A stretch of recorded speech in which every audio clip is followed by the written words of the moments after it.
Hello everybody and welcome to Haus. I'm Rob, and today we're going to be taking a look at the update check-in for June 10th, 2025. It's should be a big one. We know when the next official update, the 1.3 I believe, is going to be coming up. It's either 1.3.0 or it's the 1.2.2. Duh, I wasn't even looking at it. So 1.2.2 is going to be coming out here very soon. I guess maybe they're saving the 1.3.0 update for a little bit later, which will be interesting. Anyways, I digress. We're going to be taking a look at this. I'm going to go through everything with you. You guys are going to need to let me know in the comment section below which of these you are most excited about, or maybe which one is the most disappointing for you. You know, let me know, like I said, in the comment section below. And as always, make sure to like and subscribe so that you let us know if you like this type of content with those likes. And subscribing helps because we're trying to grow this community and we want you guys to be a part of it. I'm going to do this as well at the beginning. I'm going to give a shout out to our lone Haus family member, Jacobiened. If you guys want to join and become a member like him so you can get a shout out in these videos, in the description, be a part of our Discord, be a part of the growing Haus community, get emotes, all that kind of stuff. You guys can do that. Join as a member of Game Haus of Haus. But let's hop into this here. So we have the 1.2.2. It's planned for June 17th. You know, there's a lot of things in here. We'll just kind of read through it. I'll just start here. The next update is shaping up to be one of our most content-packed so far. Great. We're bringing in several long-awaited features, including large and huge maps, which we already knew about, new advanced game setup options. I hope they break some of those down here. Steam Workshop support, yes, and a handful of other improvements from a mix of our own testing and community feedback. We're excited about what's in this next update and want to be transparent about what's still in progress. Some of that work is going on behind the scenes, and we'll talk about it a little bit later and in future check-ins. So this is something that we were kind of expecting, and then a mix of new things that I'm excited about for them to talk about, you know, the transparency that they are referring to. Here's a broad stroke of what's coming in 1.2.2. This is the part where we say the date is subject to change. That said, June 17th, next week, literally a week from now, is what we're aiming for and currently on track. Many of the changes in 1.2.2 are aimed at our high priority goals of ours, at a high priority goal of ours to give you more freedom and flexibility. Music to my ears for a player like me. Let's kick these things off with something we know has been on your wish list for a while: large and huge maps. Look at that. It looks beautiful. I love the many navigable rivers in here. There are lakes and in abundance. I kind of wish there were still more like lakes without rivers. I know that's, you know, pretty unlikely in the way that the real world works, but still good, you know, or maybe at least rivers or lakes without navigable rivers. Oh, it looks like we maybe have one up there. So never mind. Maybe I'm complaining about nothing. But anyways, man the scouts, up your settlement limits. Oh, and get ready to spread out. Large and huge maps are incoming, just like history in Civ 7. Features like this one are built in layers.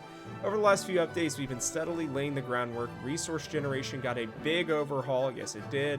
In 1.2.0 to make sure that yields stay meaningful across wider spaces. Distant land starts, introduced in 1.2.1, gives players more room to breathe so you're not bumping into neighbors in multiplayer games. Now with 1.1.2, we're ready for it all to come together. Okay, so like they're saying that they've been kind of leading up to this. I appreciate that. I think they probably could have just dumped this all into one, but hey, what do I know about game development? Quite literally nothing. I just have a general idea of how some of it works. But either way, a quick heads up that bigger maps have bigger hardware demands. Yep, that's no surprise there. On some systems, you might notice slower turns or performance drops, especially on lower end hardware. Large and huge map types will be supported on PC, Mac, Linux, PS5, Xbox Series S and X, I would assume, and Nintendo Switch 2. So sorry for you Nintendo Switch 1 players out there. Sounds like you're not going to be getting these, although that would have been a huge surprise if you would have gotten the support for this. As for player count, both large and huge maps default to 10 civs. That's great. But huge can optionally go up to 12, even if you only have 10 civs, in which case you'll see some duplicates. Okay. In multiplayer games, the player count, both human and AI, remains capped at 8 to help maintain stability and performance. I think that's fine. I don't think you're seeing many people out there who are playing with more than 8 players. You can let me know if you're one of those players, or who would want to be, I should say, but I don't feel like I ever see that. We are keeping an eye on how things run and continuing to optimize, so let us know how these maps feel to you. I think they're going to feel great. I'm excited to pick them up and to get to use them. Another request we've seen a lot is more control over how you start a game. Yep, at 1.1.2, we're adding new options to help with that. Okay. Turn legacy paths on or off. Whoa! Whoa, that is a big deal. That is huge. Okay, you can now turn off legacy paths, either per age or for all of them at once. With this change, you can now play a Civ 7 game without legacy mechanics to enjoy a full sandbox style game. Or if you want to focus on just one or more legacy paths, you can turn specific ones on or off. This is interesting. This option also includes the ability to turn off score victories. We definitely want feedback on how this one in particular feels, so let us know in our official Discord. Yes! Oh boy, this is big. Look, I like legacy paths. I think it's a good idea, but I've been wanting the full sandbox. Like they said, I want that flexibility. I don't know if they've been watching Civ House videos, but Connor and I have talked about this. It feels like a lot of you have wanted it as well. I still like legacy paths as an option. I think they're going to revamp them here in the future, but I like that they're just kind of like, okay, we can turn them on or off. Next week, I will be right back into Civ games to try this out because I want to just see how it feels, because it's kind of like a mental thing where it's like you're trying to battle with these people over that stuff, and I just want to be able to kind of play the game and feel out how everything goes, more so than having to necessarily go towards a certain thing. So, very excited about that. Interested to see how this goes. Crisis Picker. Okay, this lets you choose which crises are allowed to show up in your game. If there's a particular crisis that doesn't fit the kind of game you're wanting to play, you can simply disable it. I'm assuming this means you can disable them all as well. I know there are a lot of people who don't like crises. I like the idea, again, behind them. I think that the initial idea is great, but this will be very nice. It feels like this is going to be the update that's going to take it from, hey, here are all of the cool things about Civ 7 that you may want, but we can take it back to kind of being like Civ 6 just with these Civ 7 updates. I'm very happy about this. For custom AI difficulty, for all our players that want more or less of a challenge from the AI, you'll appreciate this change. You'll still have the 6 standard difficulties, but you can now go in and tweak individual systems like economy, combat, and expansion, customizing your AI opponents to your liking. This is very interesting because this will allow you to have them play a certain way, it sounds like, or I guess just make things, you know, I would hope at least. This might be an even bigger deal than I'm thinking about right now, because this could quite literally change the game to where you can give them certain buffs without necessarily having them be like insanely strong just by being on deity. Like, this is actually a really big deal. I might have to make a video just specifically on this because I want to see how this maybe kind of unfolds. We'll talk about it next week a little bit more, but depending on how this looks, this could be very much like true customization in Civ, even like for the difficulty of, well, the AI of the computer, which is huge. Like, I know I'm just kind of repeating what they put on here, but I'm wrapping my mind around the fact that we will actually be able to decide how they get their buffs and bonuses, and I think that that's just game-changing in a huge way. Bypass Civ unlocks. Whoa, okay. When you toggle this new option on, you'll be able to pick any Civ from the next age during age transition, no matter what you've unlocked through your gameplay decisions. This is something we know many have asked for, especially those who want more freedom to experiment or roleplay. Absolutely, let's go. Look, I think it's fun to have the unlocks on there. I really do. I think that it allows you to have to play the game a certain way. But, dude, being able to pick between ages, just whichever one you want, you guys gotta know that, like, these are the big things I think people have had a problem with. They want that option. Some of us like certain aspects of this, but imagine being able to change all of this. I mean, that is incredible. Independent power hostility. This controls the initial hostility of independent powers. You can dial it down for a more relaxed experience or crank it up for more heat. But be warned, if you settle too close to a friendly independent power, it will still upset them. That's awesome. The least, I think, notable of the 5 of these really major updates for the game, but like, this is game changing. This is what I wanted. This is what Connor and I were asking for, and I am thrilled to no end about it. Very much so. I will probably do, if you guys want, let me know in the comments below, but I think Connor or I, we might do a bigger, just kind of theory or just, I don't know, a deeper dive into these. I don't know if it's going to be next week or now-ish, as in like the next couple days, but this is a huge deal. I am very unbelievably excited for this. We're going to talk a lot about this update as I think a very important one. Okay, Steam Workshop support, the thing I've actually been wanting the most. We know modders have already been creating some really amazing mods for Civ 7, and with 1.1.2, we're making it easier than ever to share and discover these community mods with Steam Workshop support. To help people get started, we're including documentation, a few best practices, and some simple example mods made by a few of us on the dev team. You'll be able to check those out once the update goes live. It's very interesting why they would have example mods and not just have it in the game.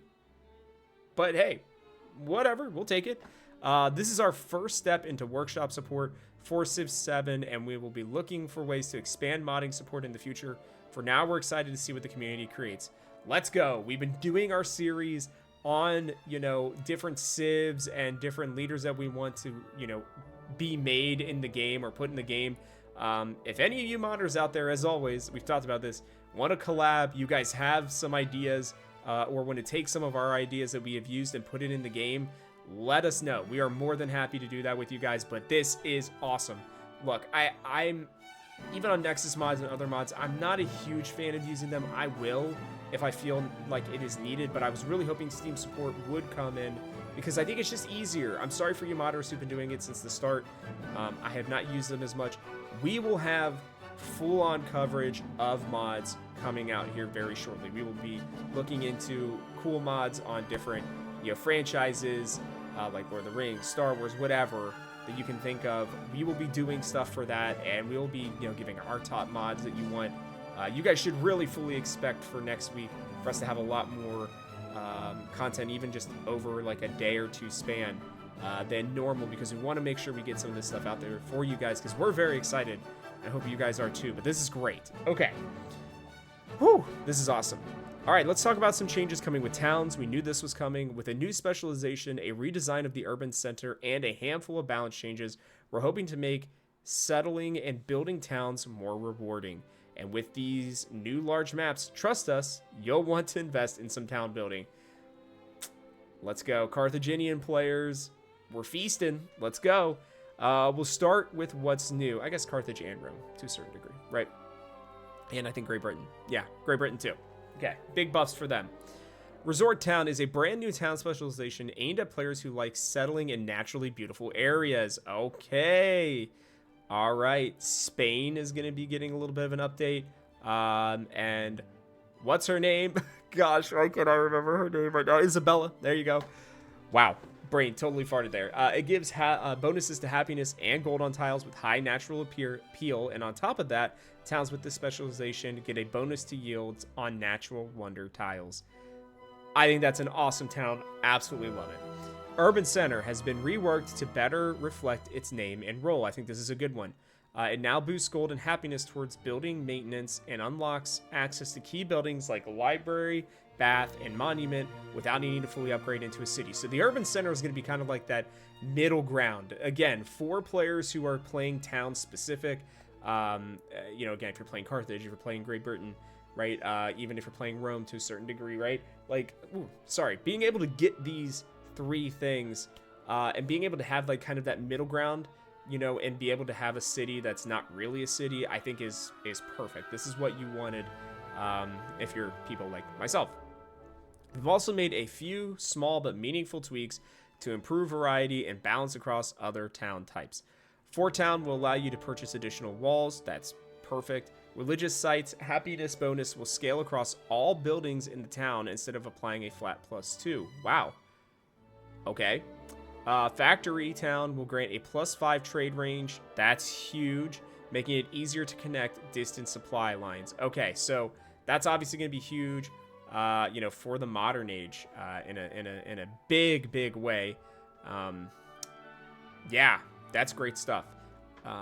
Sorry, I'm just trying to think what else that could really connect to, but I think that's going to be mostly it. Mining Town sees a boosted production output in resource-heavy areas, scaling based on improvements like camps, clay pits, mines, and quarries.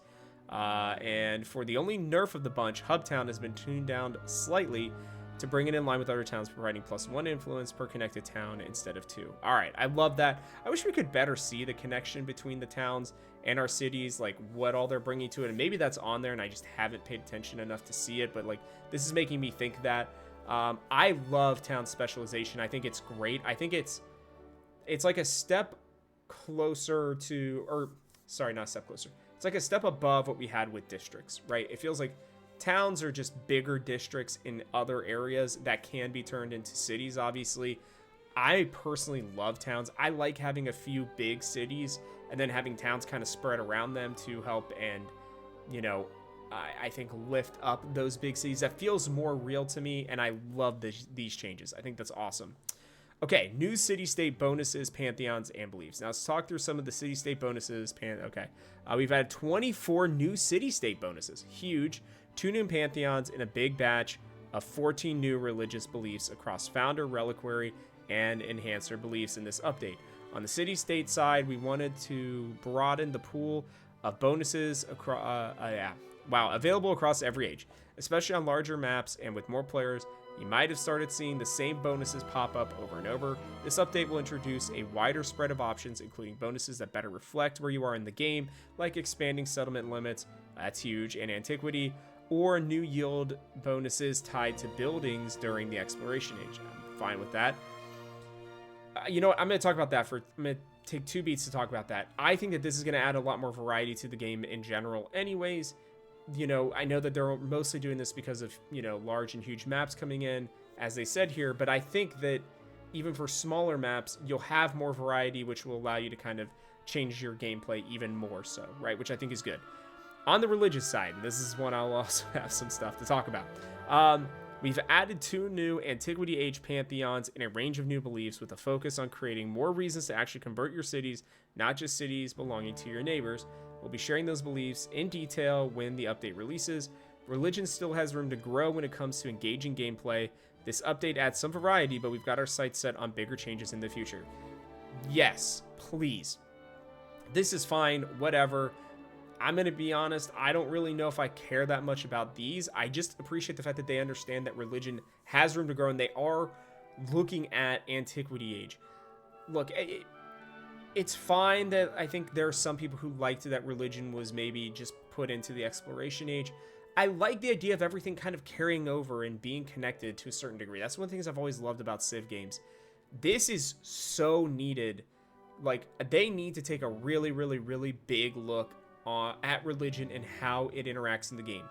What they have added right now is not going to necessarily change the outcome of the game, right? And with religion, it's okay if it's like it starts in antiquity and it really starts, right? Like you establish the religion then. But then it's in the exploration age, or maybe depending on the civs that you pick or the leaders you pick, right? You could have it in antiquity where it gets stronger. Or, in exploration, that's where most of the religions get stronger. Great.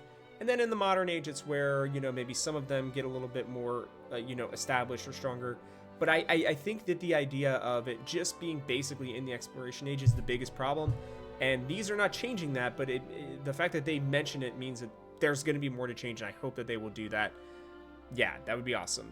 Civ 7 devs, if you have ideas for religion, or if you want ideas for religion, more accurately, talk to me. I will do my best to give you just some thoughts on it.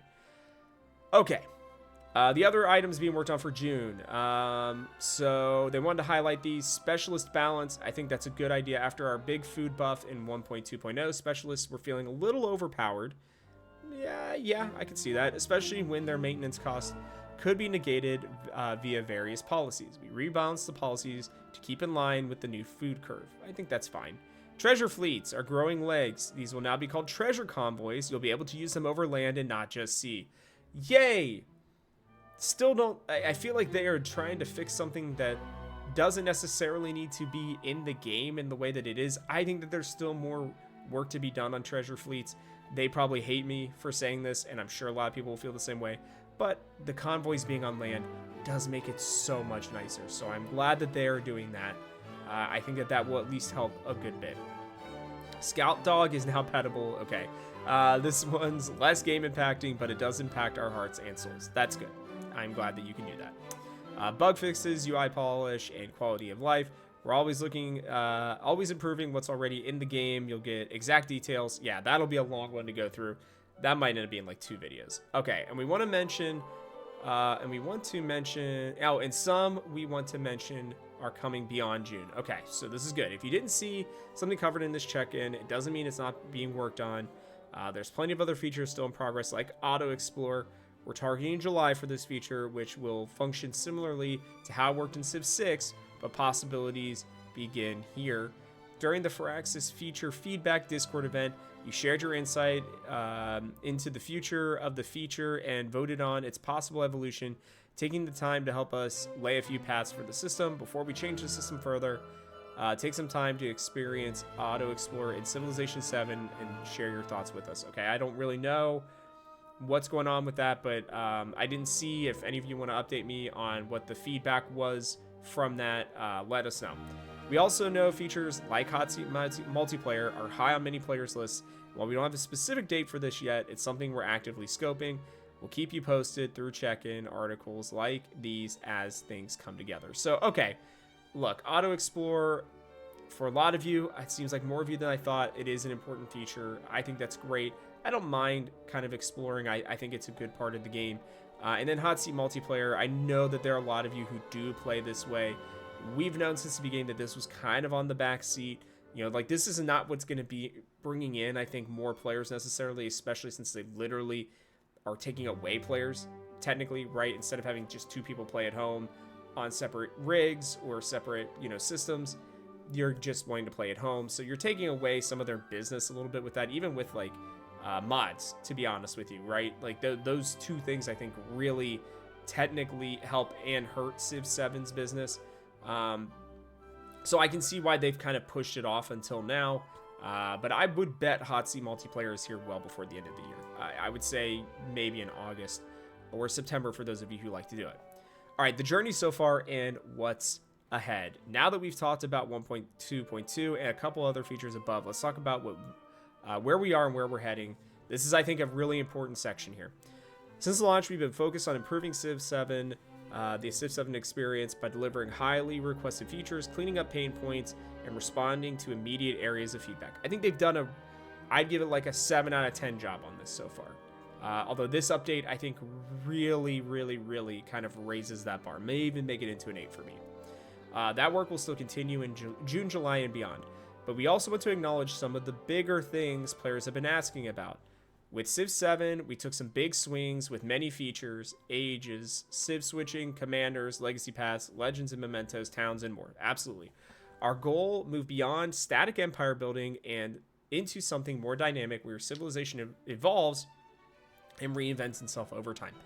I 100% see what they're talking about. I still want to build an empire, but, I like the idea of how it reinvents itself and how it just grows naturally. I think that that's fine. I just think they've missed on a few things. That being said, we also hear that some of these features haven't quite landed as we'd hoped in their current implementation. Specifically, here are a few recurring themes we've seen in player feedback. Age transitions can feel abrupt.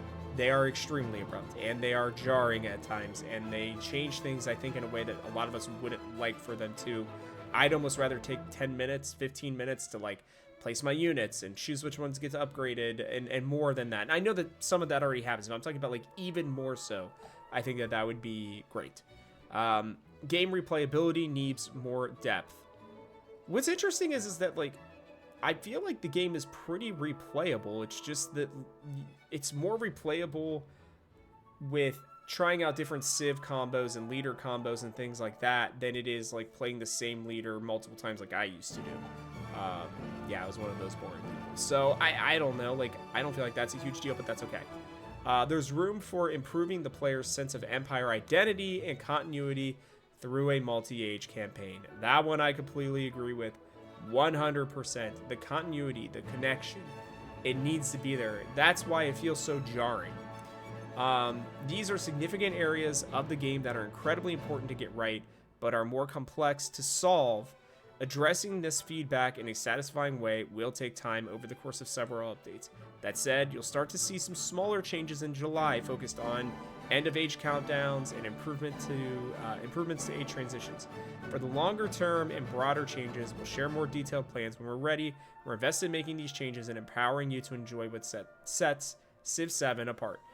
And finally, a heartfelt thank you from all of us here at Firaxis to the players who have been loving Civ 7. Your excitement, support, screenshots, and fan art, and videos, come on, mean the world to this team. Thank you also to the players sticking with us through every update and patch. That's us, guys. That's us. I'm pointing to you guys and me and Connor. For those of you that have stronger criticisms to share, thank you. That feedback helps us make better decisions as developers and build a stronger, better entity for Civilization. All that to say, we're lucky to have a community that cares this much about Civ 7, and we're committed to continuing to earn that level of dedication. All right, cool. Whew, that was a lot. Look, Civilization, I appreciate that Firaxis is taking a lot of this stuff seriously. They hear that. I know that it's like they also need to do this for sales. I'm not stupid. I fully understand that. But there's so much more complexity to it. There's so much more that we kind of need to take a look at and understand that, you know, this is not live service in the same way that like Fortnite or League of Legends are. But like, this game is live service in the sense that it's going to be live for 5, 6, 7, 8 years potentially, right? And before they make another one. And so for those of you who are asking about Civ 8, great joke. We made one, I think, similar in April. Yeah, I believe. And so, you know, I would say that if Civ 7, if they can't get this age transition stuff right and a lot of these changes right, I do think that they may move Civ 8 forward, but we're still not going to get that until like 2030. So I guess maybe they would move it to 2028 or 9. I don't know. That would be pretty wild for them to make, you know, just, hey, we're cutting off Civ 7. It didn't hit what we wanted to. We're going to go to Civ 8 instead. I think that these kinds of changes, right, this update will be, in my opinion, more impactful than 1.1.0, 1.2.0. We'll have to see about 1.3.0, but like, this is arguably going to be the biggest one for players like myself who want that sandbox style like they're talking about. These 4 things, I think, specifically at the top here, plus the Steam Workshop, and I think probably the fact that they are acknowledging that things like religion and age transitions, are needing to be updated. I think that those things are huge. I wish that they had some of those things at the beginning of the game, but like, they wanted to make everybody try this, give them feedback. This really feels like we are heading towards like the 1.0 of the game. A lot of people have been talking about maybe Civ 7 in its current state was more early access. I could totally like see where you're coming from. The more people have said, the more I've been like, you're probably right. It's still sold well enough, and I think that if they can advertise these changes and more people can know about it, this will help quite a lot. If maybe you feel differently, right? If you're like, this does nothing for me, I still want these things, let me know. Let Connor and I know in the comments section below what you guys want for them to change. What kind of, I don't know, like, what could make you want to play Civ 7 more, or get back into it more, or even be more excited for those of you who are still playing on a regular basis? You know, let us know about that, because I would like to talk about it. I'd like to talk about it with you guys. You know, there's, I think, a lot more that's going to be coming with this game. I really and truly believe, at least for me, that as long as this update, I think, goes the kind of the way that I'm thinking that it's going to, I think that this will have personally saved the game for me. I still liked the game as it was, but I want that connection. I want that sandbox style. I want to be more focused on what's going on in the game between me and the other players, like diplomatically and through, which I think diplomacy also still needs a huge upgrade, but that's a whole nother topic. But more so like what's going on through the game. How am I expanding or staying back, or how am I, building these certain monuments? How am I playing it, with these wonders? But I don't want it to be that like, oh, if I don't get to this number of wonders and, somebody else does, then I'm screwed. Stuff like that, I think, is just big, at least for me. And it's going to allow me to kind of play the game the way that I like to play it. And I think that's important. So I love this update. As you can probably tell, I am very excited about it. But as always, we want to hear from you. So let us know what you guys think. But that is going to wrap it up for us on this one. We may do some deeper dives into some of these things later on throughout the week. I may just wait until next week to kind of see, what the official patch notes have in them, on them, whatever. But we'll just have to see kind of what Connor and I end up deciding. Because, again, this is a huge update. So, yeah. As always, we like to close this out with, from our house to yours. Thanks for watching, and we hope you'll join us for one more turn.